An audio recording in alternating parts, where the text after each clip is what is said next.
Olá, sou José Carlos Barbieri, reitor do Centro Universitário Cidade Verde, também presidente da ASSIM, Associação Comercial e Empresarial de Maringá. Estamos começando mais um episódio do Poder e Educação. E hoje estamos recebendo aqui neste episódio uma liderança histórica no agronegócio, a primeira mulher presidente de uma sociedade rural no Brasil, que trouxe modernidade ao campo, fortaleceu a Expo Ingá, a feira agropecuária aqui de Maringá, e assumiu um papel de protagonismo feminino no agronegócio. Estamos trazendo a Maria Idaclésia de Araújo. Ela é zootecnista, formada pela Universidade Estadual de Maringá, com pós-graduação em Gestão de Agronegócio e também Sanidade Animal. É professora universitária, natural do Ceará, migrou para Maringá aos 19 anos, foi estagiária, construiu sua carreira na Sociedade Rural de Maringá, onde exerce o 5º mandato como presidente. Foi premiada com o prêmio Assim Mulher no ano de 2019, está na lista entre as 100 mulheres mais poderosas do agronegócio pela Forbes e recebeu o título de cidadã honorária do Paraná, reconhecendo sua liderança na profissionalização e inclusão da feira Expo Ingá. Além disso, ela é uma das queridas amigas daqui da nossa instituição, esteve presente em vários eventos. E hoje vamos explorar, é claro, a sua trajetória, a sua origem do sertão, até a presidência da Sociedade Rural de Maringá e debater o protagonismo feminino, os desafios do campo e as oportunidades para o agronegócio no Brasil. Maria Iraclésia, seja muito bem-vinda, é um prazer recebê-la aqui no podcast Poder e Educação. Barbieri é meu amigo. Eu que me sinto extremamente honrada de estar aqui, né, eu já passei por outros momentos aqui e, assim, sempre muito bem recebida. E falar um pouco da minha trajetória de vida nada mais é do que eu poder exercer a gratidão por tantas pessoas, né, que estiveram ao meu lado, que estão ao meu lado e que sempre me proporcionam algo mais para que eu possa a cada dia fazer o meu trabalho, exercer a minha profissão, né, exercer o meu papel institucional à frente não só da sociedade rural, mas também da associação comercial e de outras entidades que a gente participa. Então, meu muito obrigada pelo convite. Nossa, é um prazer recebê-la. Então vamos lá, vamos começar. Então, Maria Iraclésia, você saiu do Ceará com 19 anos, começou uma jornada aqui em Maringá, né, já estudando, estagiando na sociedade rural e se tornou presidente, está no seu 5º mandato. Como foi seu início, né, vindo de lá e essa construção da sua história no associativismo brasileiro? Barbieri, a tomada de decisão de vir aqui para Maringá, né, eu já tenho falado sempre isso, eu tinha um tio que já morava aqui em Maringá, e a cada 3 anos ele visitava a família lá no Ceará. E um dia ele disse para mim, perguntando, conversando quais eram os meus sonhos, né, e aí eu falei um monte, e enfim, entre eles que eu queria morar num lugar que chovesse, que tivesse vegetação verde, porque eu morei até os 14 anos no meio rural, né, eu nasci e cresci no meio rural. E a gente passava muitas dificuldades, assim, mais pela a falta de chuva, né, tudo que a gente ia produzir, meu pai era agricultor, criava um pouco de gado, e assim, tudo que a gente ia fazer era muito dificultoso, porque a água é essencial à vida, né. E aí ele disse: "Olha, filha, se você quiser morar numa terra de oportunidades, você vai para o Paraná que eu te recebo, para Maringá", que ele já morava em Maringá. E eu fiquei com aquilo na cabeça. Então terminei meu ensino médio, tomei a decisão de vir para passar umas férias, e ao passar essas férias aqui, os 3 primeiros meses, então eu vim para São Paulo, que eu tinha um tio lá também, me colocou no carro e eu vim de carro para Maringá. Então você imagina eu sair de uma região de sertão e pegar de São Paulo até Maringá, né, com uma realidade de vegetação completamente diferente.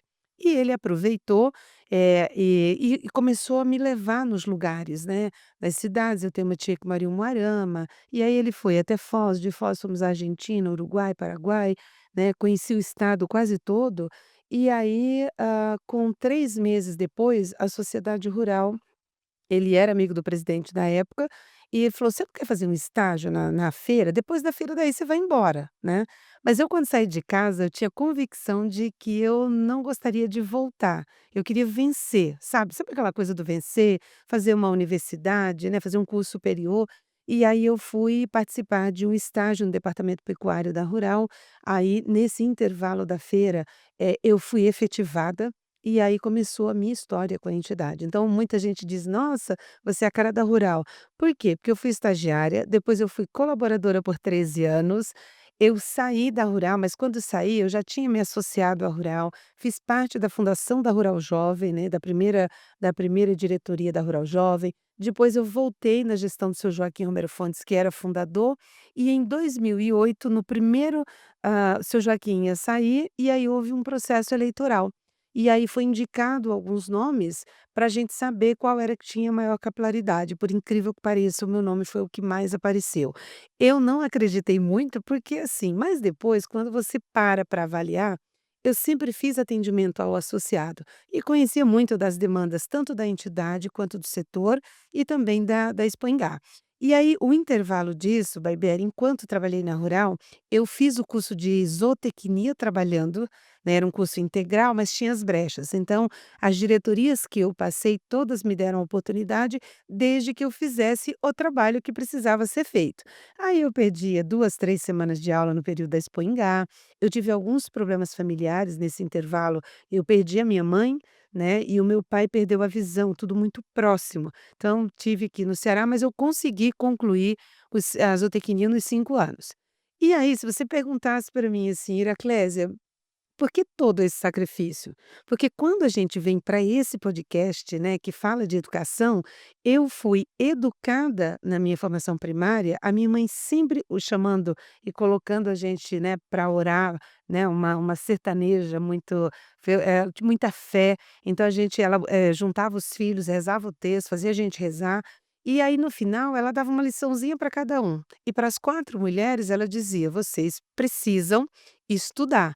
Porque todas irão casar, mas vocês precisam ser independentes financeiramente. Que sábia, hein? Se minha mãe fosse viva, ia fazer 95 anos, né, então a gente diz que, eu fui extremamente incentivada por uma mulher. Claro que o meu pai aportou todo o apoio, mas essa iniciativa de tirar a gente do meio do sítio, do sertão, e mandar para a cidade, ela mandou a mais velha, depois foi indo assim, sequencial. Como eu sou a caçula, eu fui por último, né. Mas a minha história aqui, dentro da Rural, fiz zootecnia e fiz a minha pós. E aí, já estava quase saindo, eu fiz gestão em agronegócio pelo Unicesumar. Aí me apaixonei por gestão, né, porque foi a primeira turma, e assim, se você perguntar para mim, quando eu fiz técnica agropecuária, eu fui a primeira mulher a compor a turma daquela escola federal lá no Ceará. Então muita coisa que me aconteceu, eu fui a primeira, e aí, é assim, Aproveitou todas as todas as oportunidades. oportunidades, por mais difícil, e tem umas bem difíceis, né, então caberia isso tranquilamente nos 2, 3 livros para contar tudo isso, mas esses primeiros momentos, né, o que que nos fortalece? Eu nunca quis ser exclusiva, pelo contrário, né, mas eu acho que ter tido essas oportunidades, elas me deu também a oportunidade de abrir caminho. Então, o que para muitos seria um difícil, hoje nós já tivemos a presidente da Sociedade Rural Brasileira, Teca Vendramini, né, numa entidade que fez 100 anos, né, mas aí a gente já tinha passado por isso, né, então assim, foi bacana. E a Rural, a minha relação com ela quando eu saí, eu participei de uma gestão do seu Joaquim e eu substituí o fundador da entidade, né. Então assim, pra mim foi um marco, confesso e tenho dito sempre nas minhas falas que o que mais me chocou na época foi o fato da primeira coisa, positiva, os homens votam em mulher. Né, as mulheres não. Hoje já mudou um pouco, mas fui fato, assim, comprovadíssimo, de um quadro de 98% de homens e 2% de mulheres, numa urna separada, também que foi uma outra coisa, a gente se submete porque, enfim, para as agropecuárias, né, CNPJ e mulheres, tiveram 28 votos, eu tive 23. Dos 23, os 5 que eu não tive foram de mulheres, então aquilo me alertou da seguinte maneira: a gente tem que abrir espaço. A mulher ela tem que entender que ela não vai votar na mulher, seja numa instituição, seja na política, porque é mulher. Ela tem que votar por competência, mas ela tem que dar credibilidade quando você tem esse momento especial, né, diferente, que a gente precisa abrir caminho. ela precisa dar o voto de credibilidade. Então foi uma experiência fantástica, então eu fiz 2 mandatos, depois eu saí e depois voltei e fico até agora, agosto de 25. Maria da Clésia, você falou da sua mãe e nós estamos num podcast que fala de poder e educação. E ela disse a frase: "A única coisa que mudaria a sua vida era o estudo". E como é o nome da sua mãe? Essa Sátia. guerreira Isabel. Minha mãe se chamava Isabel e, assim, uma personalidade muito forte. Então, Barbieri, eu sou exatamente o reflexo da minha mãe, sou muito parecida com ela. Eu tenho uma outra irmã com essa característica, né, muito ativa, eu sou ligada no 320, assim, eu tô sempre antenada, sempre em movimento, né, e a minha mãe era assim. Mas uma pessoa que acreditava muito, sabe, primeiro, uma pessoa de fé, uma pessoa que realizava muito, e ela cuidava daquela família como, assim, algo muito precioso. Então quando eu me venho aqui, né, porque quando eu cheguei em Maringá, fazia muito frio, e a minha grande dificuldade de adaptação à cultura, porque a cultura é muito diferente, Sim. mais especificamente o frio, né, naquela época, assim, o frio era mais intenso. E muitas vezes eu tive vontade de voltar.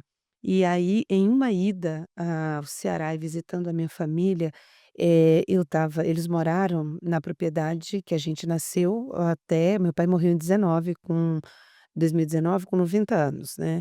E a minha mãe morreu jovem, acho que 65, então assim, mas eu fui me despedir deles, aí eu vinha para minha cidade, no dia seguinte eu viria para Fortaleza.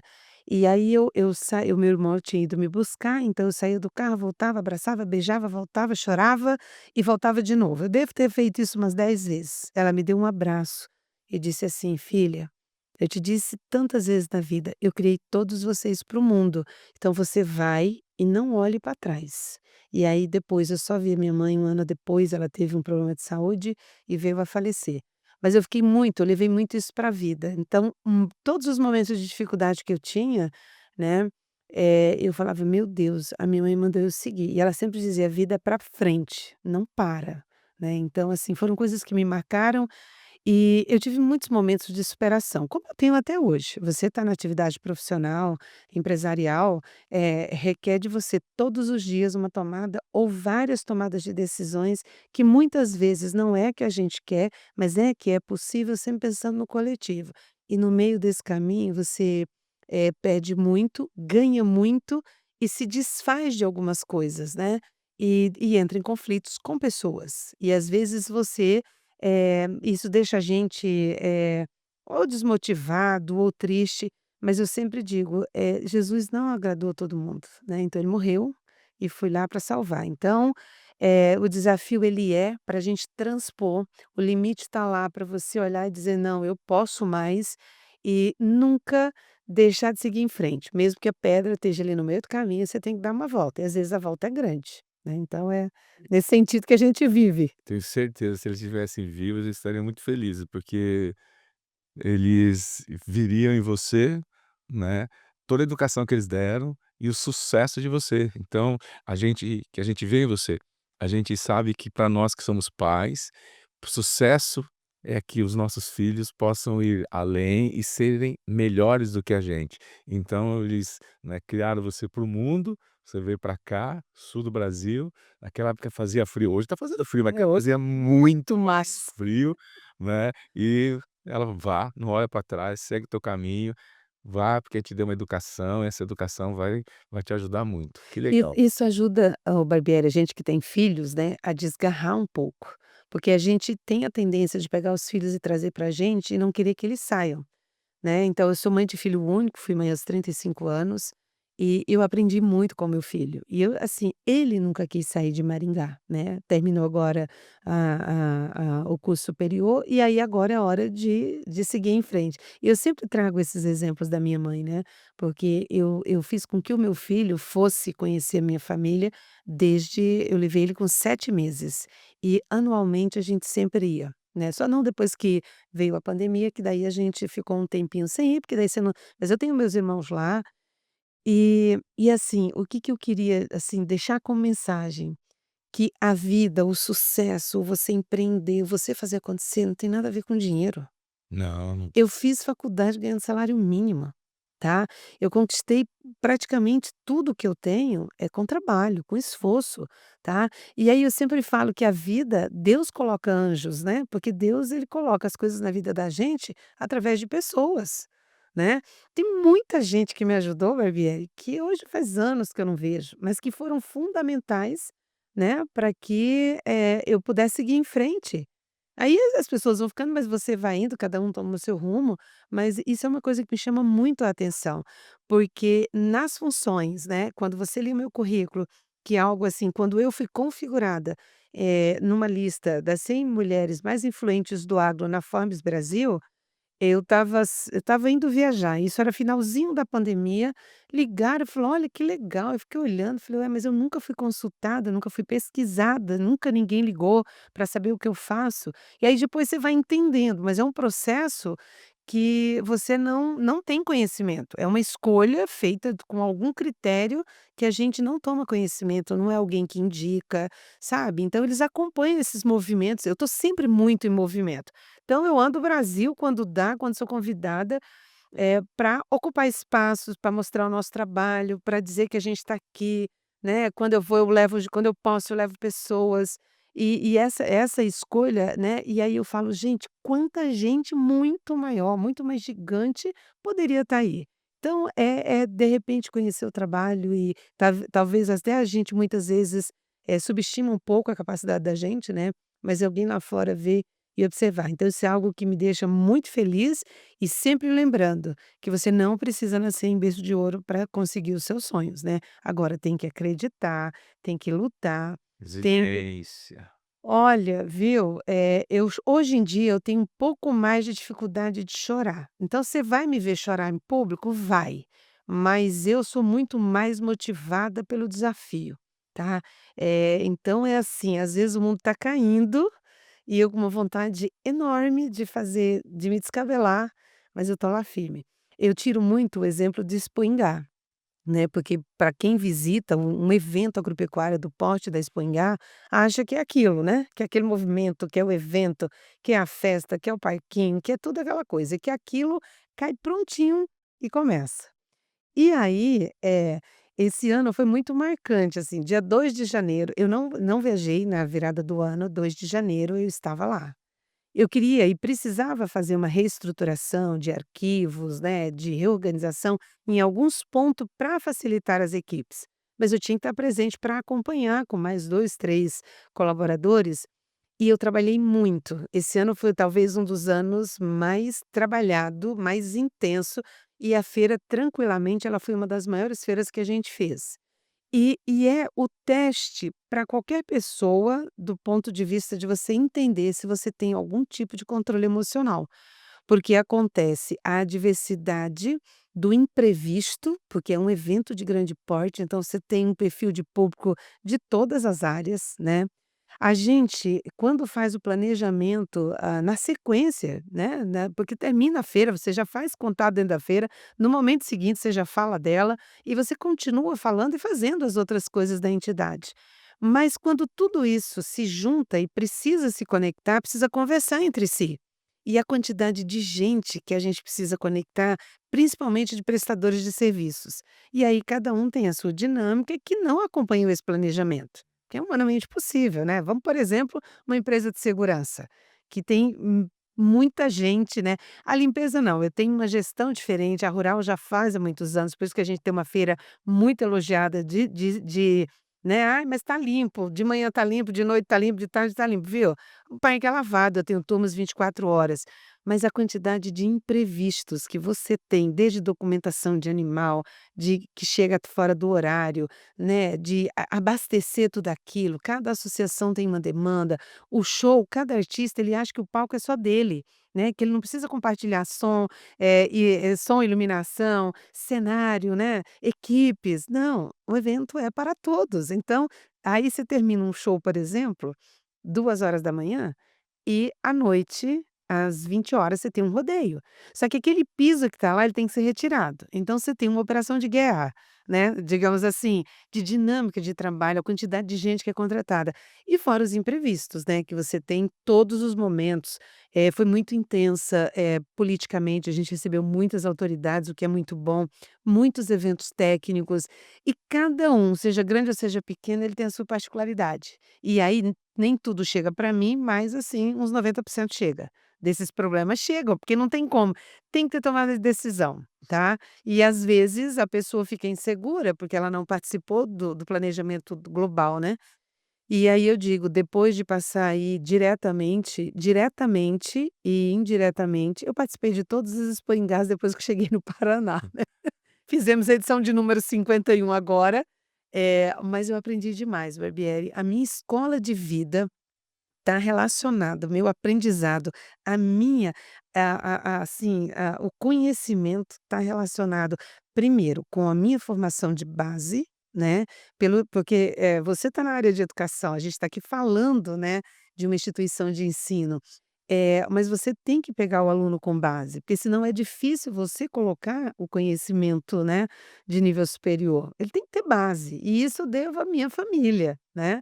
E aí quando você vem, assim, eu procuro muito, eu gosto muito de fazer curso, eu acho que eu estudaria a minha vida inteira, né. Agora eu falei para você agora há pouco, falei: "Eu preciso fazer um curso ou uma pós na UNICV porque", Esse é um prazer. entendeu? Para aprender um pouco mais, né. Então, assim, é uma coisa que e quem está ensinando, o professor hoje, gente, o professor hoje com o uso de recursos tecnológicos, mas com tantas redes sociais, é muito desafiador dar aula, Barbieri. Você chegar Muito. para um aluno e falar de algo que ele pega o celular e ele pesquisa e acha que aquilo está certo, né.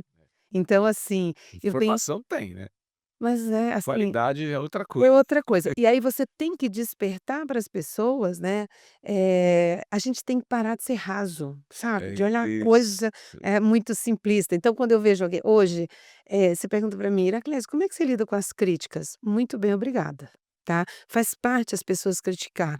Quando é uma crítica que constrói, Destrói. né, quando é uma crítica que diz: "Olha, você poderia observar melhor", porque ninguém enxerga tudo dentro do que você faz. Agora, quando a pessoa pega uma rede social e ela te detona, ou detona o que você faz, né, ou a tua empresa, o teu negócio, sem critério, eu não perco tempo com isso. Se for algo mais sério, né, e tiver fundamento, a gente vai olhar e vai acompanhar. Agora, se é só porque a pessoa quer desabafar e ela olhou em você a oportunidade, aí normalmente eu chamo no privado e falo o que precisa ser dito, ou eu ignoro, porque a vida é feita para quem é forte, para quem tem capacidade de encarar, quem enfrenta o desafio como precisa ser enfrentado. E se você perguntar para mim assim: "Você sabe tudo?", claro que não. Eu estou em construção até o dia que eu estiver viva e que Deus disser assim: "Olha, vem aqui". É construção, vida é construção. A jornada que nós temos até a nosso fim aqui na Terra é de aprendizado, por isso que a educação é tão importante. Mas aquela educação com comprometimento, a educação transformadora. É ela que vai dizer: "Olha, eu tenho hoje, o que que eu posso fazer para melhorar?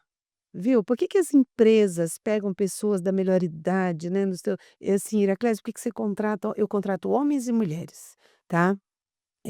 Principalmente no quadro da feira, é gigante a quantidade de gente que a gente contrata. "Ah, você tem preferência por homem ou por mulher?" Eu falei: "Não, eu tenho preferência por pessoas comprometidas, sejam homens ou mulheres". E aí tem umas tiazinhas que trabalham na feira, né, Sim. e aí e no na E eu sociedade. vi você andando por elas, vêm, te abraçam, te Mas assim, beijam. cara, elas têm o comprometimento, se ela tá para limpar, ela pega aquela vassoura, né, e ela limpa porque ela gosta, ela cuida como se fosse da casa dela. Então eu trabalho. Ah, eu inseri muita gente, vai mudando, né, as coisas vão mudando. Uhum. Esse ano eu inseri o pessoal com uma estrutura mais mecanizada para limpeza bruta, perfeito. Quem lava o parque na madrugada? São homens que têm que pegar o hidrante e lavar aquele negócio, né.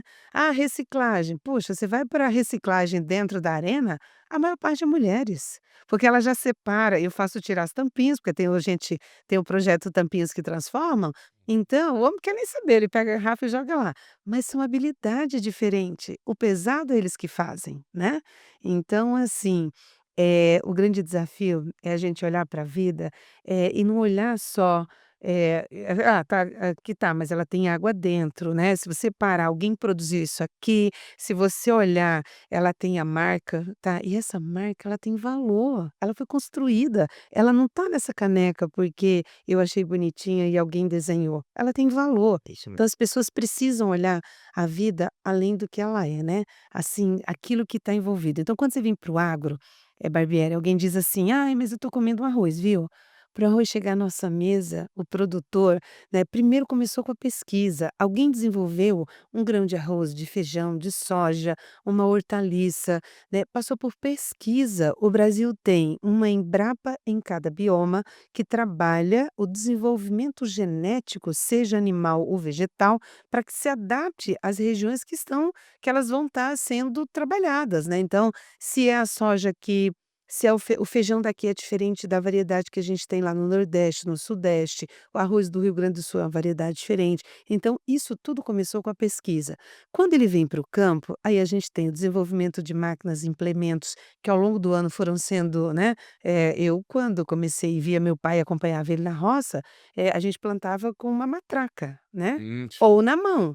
Hoje você tem máquina para tudo, mas isso é pesquisa, isso é indústria investindo, é pessoas que não têm nada a ver com o setor, que está construindo e produzindo alguma coisa para eu colocar no campo.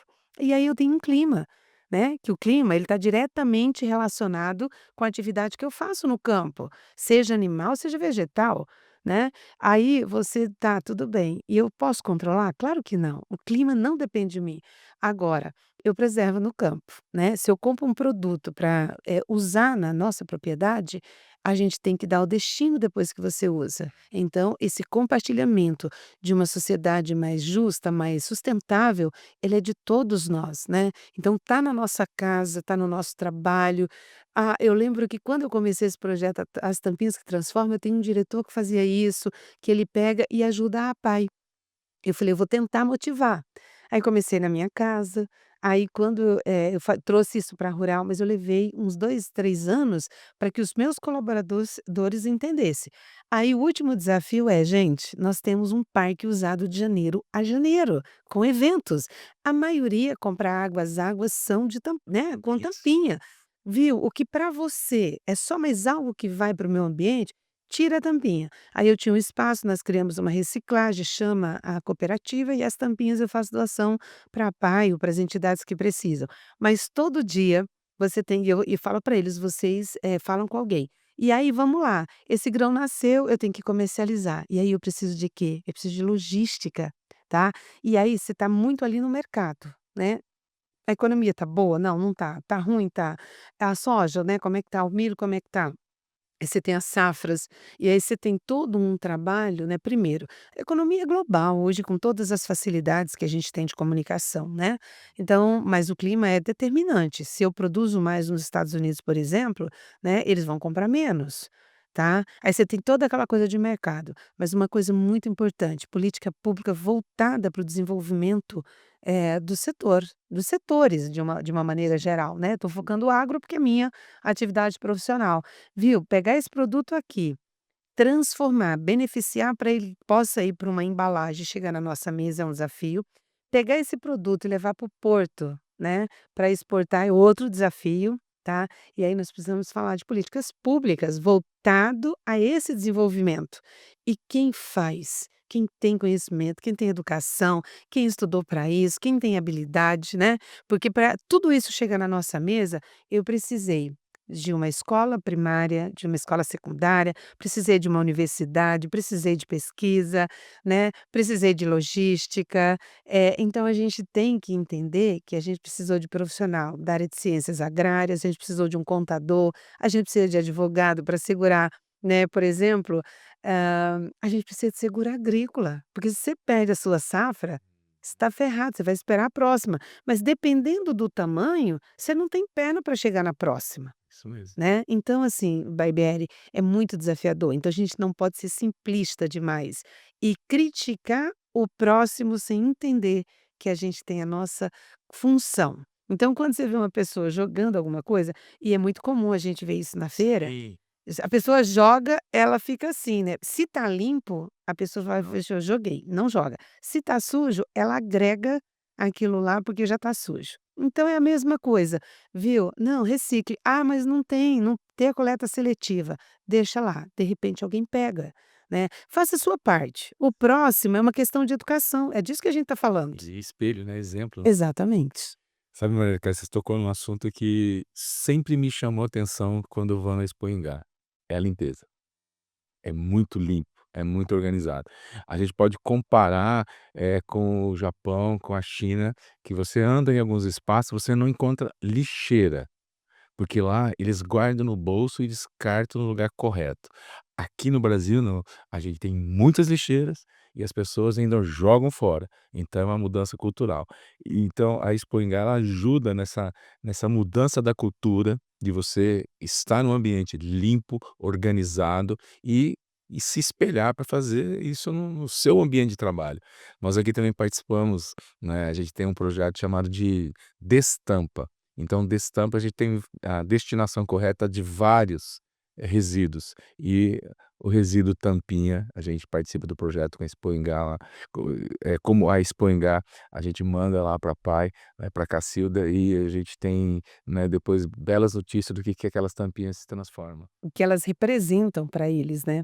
Você sabe, Exatamente. Barbieri, que a gente tem a dor, eh, e assim, muito está muito relacionado com o que a gente faz. Por exemplo, há 3 anos a gente faz um trabalho lá junto com o parque de diversão para levar as crianças com autismo, né, pra gente fazer uma ação, aquela preocupação toda de ser mais institucional, para não ter viés político, então, mas a gente chama as secretarias, as meninas da Rural Mulher participam, elas acolhem, elas colocam a pulseirinha, aí você identifica muita gente, né, que tem crianças ou pessoas com autismo que, né, precisa de ajuda. Esse ano a gente recebeu, né, no projeto da Secretaria de Pessoas com Deficiência, algumas ações que foram extremamente estratégicas e, para quem não sabe, fora o Expoingá, né, esse ano a gente vai para a terceira edição do Rural Maringá Junino, que é algo que a gente está fazendo para ativar digamos assim, a motivação para os festejos, né, das festas de São João,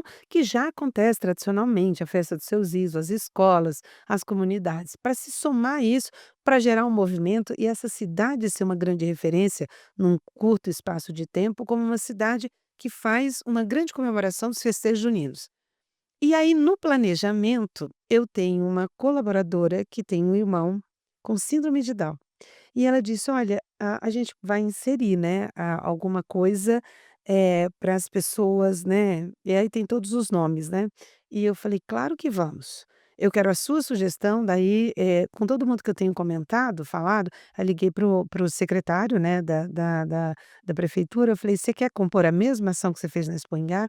E as escolas que eu tenho levado, né, que eu estou em processo de negociação, a gente vai ter um espaço para receber essas pessoas que precisam de mais cuidado, entendeu? Tanto é que eu estou destinando um canto lá, "Ah, vamos fazer igual ano passado", não, aqui a gente vai fazer um espaço, né, que a criança não possa porque o barulho do palco tem que ter, porque tem as representações, mas ela precisa ser acolhida diferente, né. Isso é humanização.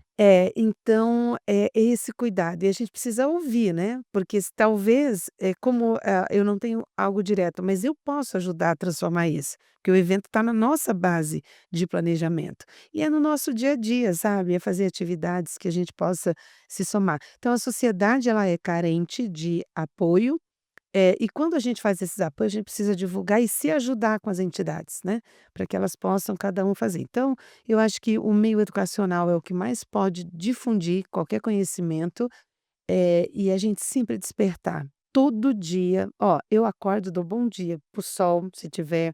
Eu tenho um pouco de dificuldade com o dia mais Nublado. nublado, mas é porque eu nasci numa região com muito Só. sol, né. O sol 5 e pouquinho da manhã ele já está lá, né, então você dá bom dia para ele.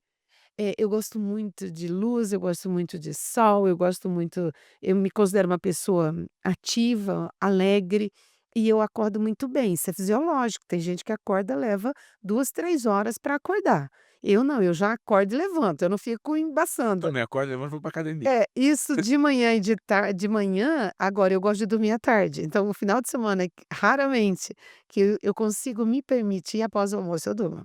Aí é o sono que descansa.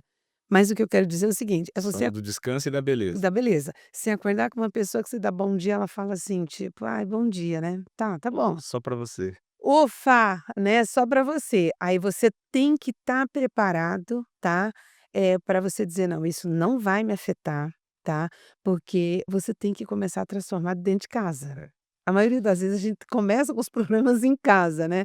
Então eu brinco muito com meu filho: "Filho, acorda, se me encontrar onde você me encontrar, seja na cozinha, no corredor, na saída, no elevador, tem que me dar um abraço, dar bom dia e dizer que me ama", porque eu faço exatamente isso todos os dias. E é um dizer. E aí, assim, e se eu tenho algum problema mal resolvido com o meu filho, eu não deixo passar. Eu preciso resolver, até por uma questão de estado de espírito, né, que você precisa fazer. E de saúde mental. E de saúde mental. E dentro das atividades, a gente não trazer pra gente o digamos assim, a pancada que você leva, você tem que digerir isso, né.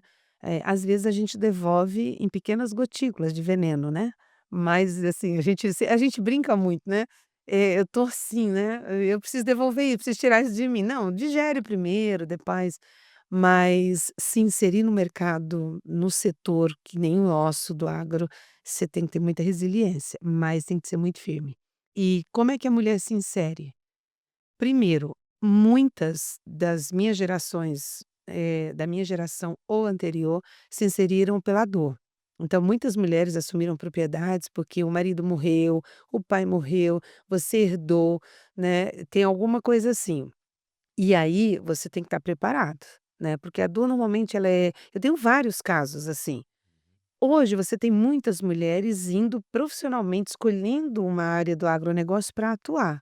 Não é bonito só, a gente lida com uma atividade a céu aberto, via de regra, né. Então agora, a mulher ela busca mais conhecimento, sabe, Barbieri, essa é a grande diferença. Verdade. Então a gente lida hoje as mulheres, né, dirigem trator, as mulheres, dominam a comunicação, a tecnologia, o drone, né, tudo que são recursos e tal. Agora eu acho que o maior desafio de todos nós é entender que você não tem pelo gênero, homem e mulher, você tem que ir pela competência e se juntar aos homens, porque a gente tem habilidades diferentes.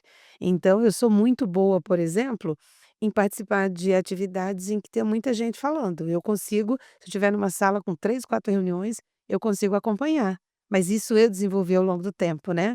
Agora, o fazer conta, eu também faço, dentro da visão de planejamento que eu preciso fazer, mas eu busco pessoas que eu confio e pessoas que têm capacidade. Então, por exemplo, hoje, meu maior exemplo é o meu tesoureiro, junto ao rural. Ele faz conta, ele sabe, aí eu falo para ele, quando eu nem perco muito tempo, né, você vai lá e faz. Hum. Nas minhas coisas particulares, eu planejo, então eu fecho o mês. Todo mês eu fecho. Eu sou uma mulher que sei quanto eu custo. E quantas vezes eu vou ver assim: "Ah, mas você não precisa controlar cartão, você não precisa controlar compras". Eu preciso, sabe por quê? Porque com a idade a gente vai se liberando de algumas coisas, né. Mas viu, eu preciso saber, porque se eu tiver uma adversidade, eu tenho que saber onde eu posso né, tem um penduricalho, onde eu tiro, né, e a gente se enxerga. Porque por que que as pessoas não fazem controle de conta? Casa, por exemplo, ou da tua vida, porque elas enxergam aquilo que você não quer enxergar. Então eu devo fazer isso há pelo menos uns 20 anos, Perfeito. tá. Aí vou queimando, né, hoje eu não deixo em bloco de nota, eu tenho minhas planilhas, eu faço minhas planilhas, entendeu, guardo documentos que são importantes, e aí uma coisa muito engraçada, eu conversava com uma amiga semana passada, né, de uma geração mais à frente, e ela disse o seguinte, falou: "Olha, na minha casa sempre vai ter dinheiro, e os meus filhos têm dinheiro e os meus netos estão aprendendo o que é dinheiro". Eu fiquei olhando assim, tal, né, porque eu sempre tenho assim, mas ela falou: "E não é fortuna, mas eu tenho o dinheiro se der uma pane e eu não conseguir pegar o meu dinheiro no banco", falei: "Educação financeira, né". Só financeiro. E aí ela contando algumas passagens dos netos, né, ela falou: "Hoje está tudo no digital, se você tiver um pânico, o que que você faz?". Falei: "Não, por isso que é importante a gente ter". E as pessoas hoje é estranho, você sai para viajar com dinheiro, você volta praticamente com o mesmo dinheiro, ninguém tem troco, Dentro. você vai no aeroporto, ninguém tem dinheiro para te dar Exato. troco, né, mas, se você passa o cartão e por algum motivo ele não passa, né, como é que você faz? Né, seu celular descarrega, se dá uma pane. Então, são coisas que a gente precisa deixar claro, e daí você está à frente de entidades, que é muito comum a gente achar que as pessoas com uma idade mais avançada, que elas não têm importância, que ela não, não, mas a gente escuta muito isso do jovem, então eu converso muito com meu filho, viu. Eu tenho diretores na Rural, por exemplo, que são de fundação da entidade, então acho que 3, né, Uhum. 4 na realidade, viu. É o arquivo vivo da entidade.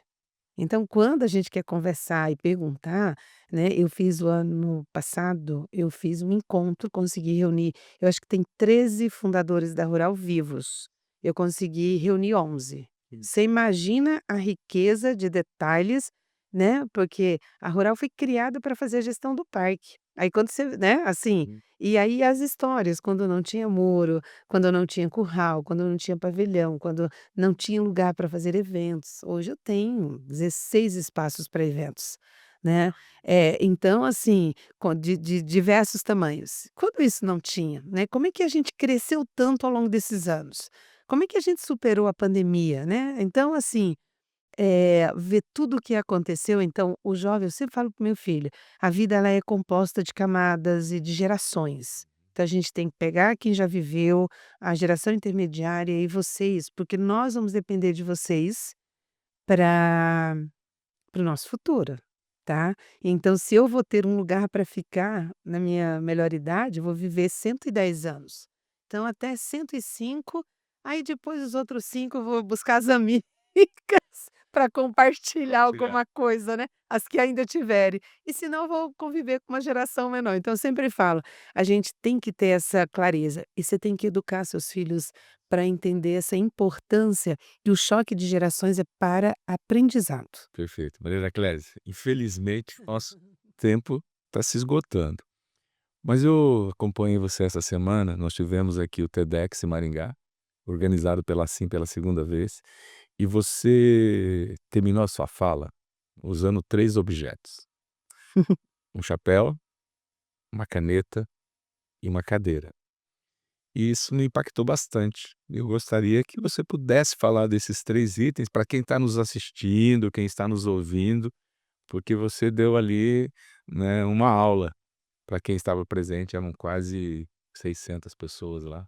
Barbieri, a cadeira, né, eu tive a oportunidade de ocupar algumas cadeiras, né, eu não sou foi apenas presidente da sociedade rural, participei de outras entidades, hoje eu tenho aí aproximadamente 10 entidades que eu ainda estou, claro que eu já começo a sair também, mas sempre deixando claro para as pessoas que eu não é porque eu preciso de uma foto a mais, ou eu preciso estar no cargo, mas eu tenho uma vida muito ativa, e a minha experiência, a minha contribuição, né, eu quero deixar como legado para o meu filho e para pessoas que precisam encurtar um pouco de tempo, porque a gente demorou mais para aprender, né, porque a nossa geração, as coisas eram mais difíceis, não A estava lógica. a lógica, não estava tudo disponível. Então todas as cadeiras vazias e as oportunidades que vieram até mim, eu procurei ocupar, tá. E por que que eu uso a caneta? Porque a cadeira, né, eu ocupo espaço, mas eu preciso ocupar por competência. Por isso que a gente convida sempre as pessoas a estudarem mais. Tem várias formas de você ter aprendizado. Então, o aprendizado ele te prepara, porque você não ocupa a cadeira e fica nela se você não for preparada. Esse é um ponto. A caneta. Todo dia, seja localmente no município, no estado ou na federação, alguém decide a minha vida, a sua e a de todos nós, com um decreto, com uma MP, com uma lei que transforma as nossas vidas e a gente que lute para sobreviver. Então, se você é capacitado, tá? Pegue a caneta e use em favor da coletividade. Né, por quê? Porque essa é a nossa função quando a gente está à frente de entidades. E o chapéu, eu competi muito tempo, né, amo chapéu, e era obrigação disso quando a gente fazia as competições dentro do quarto de milho. Fiz tambor e baliza muito tempo.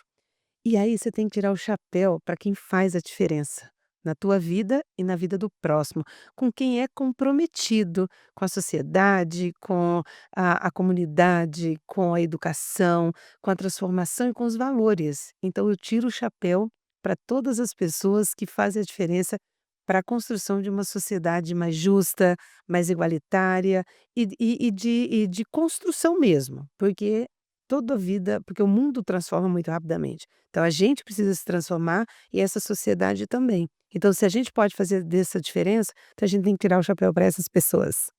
Casa, muito obrigado.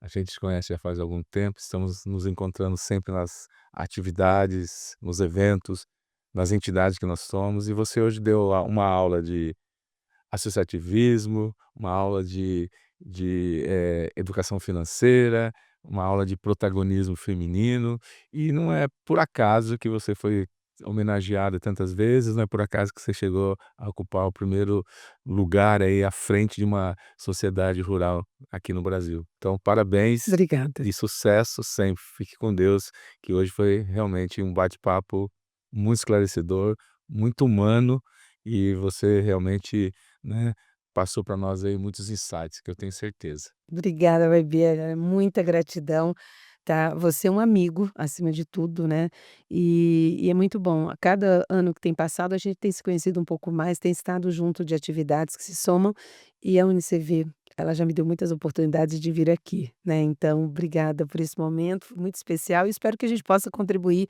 aí com um pouco com a nossa história e com o nosso conhecimento até aqui. Obrigada. Com certeza contribuiu e vai continuar contribuindo. Terminamos aqui mais um episódio de Poder e Educação. Hoje com uma empresária, uma referência no agronegócio, e não só aqui na cidade de Maringá, mas no Brasil todo. Você que está no norte, no nordeste, né, vai ouvir, se não ouviu ainda, falar do nome Marília Clésia, porque é uma referência no agronegócio, que é, no Brasil, né, uma atividade que nos faz ficar entre as melhores nações de todo o mundo. Então, vamos nos encontrar no próximo episódio. Lembrando que o poder só existe porque a educação veio à frente. Até lá.